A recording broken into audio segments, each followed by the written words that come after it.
आज आप लोगों को समुच्चय में समुच्चयों का संघ और समुच्चयों के सर्वनिष्ठ के बारे में बताया जाएगा। आइए सबसे पहले देखते हैं समुच्चयों का संघ। समुच्चयों का संघ को अंग्रेजी में यूनियन ऑफ सेट्स भी कहते हैं। इसके लिए यदि ए और बी दो समुच्चय हों तो ए और बी का संघ सम्मिलन उन सभी अवयवों का समुच्चय है जो या तो ए में है या बी में है या दोनों में है। अर्थात ए यूनियन बी में वही अवयव होंगे जो या तो ए में होंगे या तो बी में या तो ए और बी दोनों में उपस्थित हों। इसे ए यूनियन बी से निरूपित किया जाता है तथा ए यूनियन बी को प्रतीक रूप में इस प्रकार लिखते हैं कि यक्स सच दैट, अर्थात यक्स ऐसा है कि यक्स बिलोंग्स टू ए या x belongs to b. X a में विद्यमान है या यक्स बी में विद्यमान है। जैसे यदि समुच्चय ए में अवयव 1, 2, 3, 4 हो तथा समुच्चय बी में अवयव 2, 3, 6, 7, 9 हो तो ए यूनियन बी में अवयव होंगे 1, 2, 3, 4, 6, 7, 9। इसमें ये ध्यान देना होता है जो अवयव ए और बी दोनों में उभयनिष्ठ हैं उनको केवल एक बार ही लिखा जाएगा। जैसे 2, 3, 2, 3 ए और बी दोनों समुच्चय में हैं, इसलिए इनको ए यूनियन बी में एक बार लिखा जाएगा तथा शेष अवयवों को लिख दिया जाएगा ए यूनियन बी में, जिससे हमें ए यूनियन बी प्राप्त हो जाएगा। ए यूनियन बी को वेन आरेख में कैसे प्रदर्शित करते हैं उसके लिए एक ये आयत लिया जा रहा है जिसमें समष्टीय समुच्चय यू को प्रदर्शित करते हैं। यदि एक समुच्चय ए हो और दूसरा समुच्चय बी हो, इस ए और बी में कुछ अवयव उभयनिष्ठ हों तो इस प्रकार से दो वृत्त को बनाया जाएगा और दोनों वृत्तों को छायांकित कर दिया जाए तो हमें ए यूनियन बी प्राप्त हो जाता है। इस प्रकार से ए यूनियन बी को वेन आरेख में छायांकित करके दिखाया जाता है।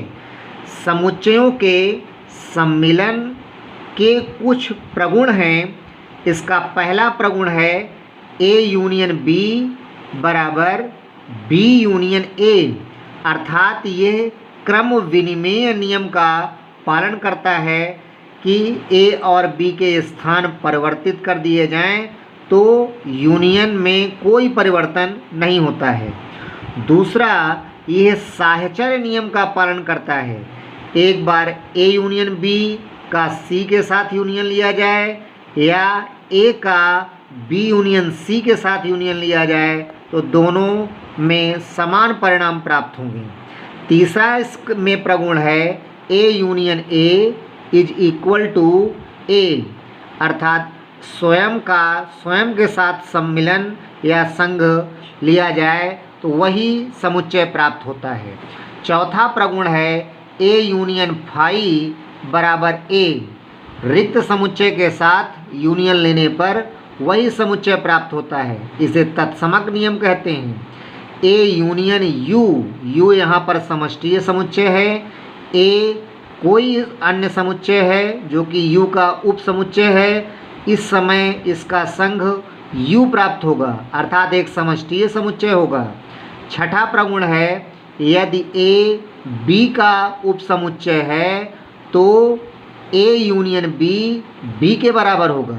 सातवां प्रगुण है ए यूनियन बी का उपसमुच्चय हो, बी ए यूनियन बी का उपसमुच्चय हो, अर्थात ए और बी दोनों ए यूनियन बी के उपसमुच्चय हैं। कहने का तात्पर्य इसमें यह है कि ए यूनियन बी में जो अवयव होंगे उसमें ए के अवयव निश्चित रूप से होंगे, इसी प्रकार ए यूनियन बी में बी के अवयव निश्चित रूप से होंगे। कहने का तात्पर्य हुआ कि ए के सभी अवयव ए यूनियन बी में हैं, इसलिए ए यूनियन बी का उपसमुच्चय है। बी के सभी अवयव ए यूनियन बी में हैं, इसलिए बी ए यूनियन बी का उपसमुच्चय है। आखिरी इसमें प्रगुण है ए यूनियन बी यदि फाई के बराबर है तो यह तभी संभव है जब ए फाई हो और बी फाई हो, अर्थात ए और बी यदि दोनों रिक्त समुच्चय होंगे तभी ए यूनियन बी रिक्त समुच्चय हो सकता है। समुच्चयों का सर्वनिष्ठ के बारे में बात करते हैं। समुच्चयों का सर्वनिष्ठ को अंग्रेजी में इंटरसेक्शन ऑफ सेट्स भी कहते हैं। इसके लिए यदि ए और बी दो समुच्चय हों तो ए और बी का सर्वनिष्ठ उन सभी अवयवों का समुच्चय है जो ए और बी दोनों में उभयनिष्ठ हैं, अर्थात ए और बी के उभयनिष्ठ अवयवों से बना समुच्चय ए बी का सर्वनिष्ठ समुच्चय कहलाता है। इसे ए इंटरसेक्शन बी द्वारा सूचित किया जाता है या निरूपित किया जाता है। यह चिन्ह इंटरसेक्शन का है। प्रतीक रूप में ए इंटरसेक्शन बी बराबर यक्स ऐसा है कि यक्स ए में विद्यमान है और यक्स बी में विद्यमान है, अर्थात ए और बी दोनों में जो अवयव विद्यमान हैं वही ए इंटरसेक्शन बी है। इसको उदाहरण से देखते हैं। यदि ए में 1, 2, 3, 4, 6, 9, 18 तथा बी में 1, 2, 3, 12, 24 ये अवयव हैं तो इनमें जो उभयनिष्ठ अवयव ए और बी में हों उनको लिया जाएगा 1, 2, 3। ये 3 अवयव ही ऐसे हैं जो समुच्चय ए और बी दोनों में उपस्थित हैं, इसलिए ए इंटरसेक्शन बी बराबर 1, 2, 3 होगा। वेन आरेख द्वारा ए इंटरसेक्शन बी को कैसे प्रदर्शित करते हैं उसको आइए देखते हैं। इसके लिए भी एक आयत लेंगे। इस आयत में दो समुच्चय ए और बी को वृत्त के रूप में प्रदर्शित करेंगे। इसमें से जो भाग दोनों में उभयनिष्ठ है वो है ए और बी का इंटरसेक्शन। इसी भाग को छायांकित कर दिया जाएगा, यही भाग ही ए इंटरसेक्शन बी होगा। इस प्रकार से वेन आरेख में ए इंटरसेक्शन बी को प्रदर्शित करते हैं। अब समुच्चयों के सर्वनिष्ठ के कुछ प्रगुण हैं। पहला प्रगुण ए इंटरसेक्शन बी बराबर बी इंटरसेक्शन ए। दूसरा प्रगुण ए इंटरसेक्शन बी को सी के साथ इंटरसेक्शन लिया जाए या बी इंटरसेक्शन सी का ए के साथ इंटरसेक्शन लिया जाए तो दोनों के परिणाम समान प्राप्त होंगे। इसे साहचर्य नियम कहते हैं। तीसरा ए इंटरसेक्शन ए, यदि किसी समुच्चय का उसी समुच्चय के साथ इंटरसेक्शन लिया जाए तो वही समुच्चय प्राप्त होता है। इसे वर्ग सम नियम कहते हैं। चौथा प्रगुण है ए इंटरसेक्शन फाई बराबर फाई, अर्थात रिक्त समुच्चय के साथ यदि किसी समुच्चय का इंटरसेक्शन लिया जाए तो हमें रिक्त समुच्चय ही प्राप्त होता है। पांचवा प्रगुण है ए इंटरसेक्शन यू। यू का तात्पर्य समष्टीय समुच्चय है। समष्टीय समुच्चय के साथ यदि किसी समुच्चय का इंटरसेक्शन लिया जाएगा तो वह समुच्चय प्राप्त होगा। जैसे यहाँ ए इंटरसेक्शन यू बराबर ए प्राप्त हुआ है।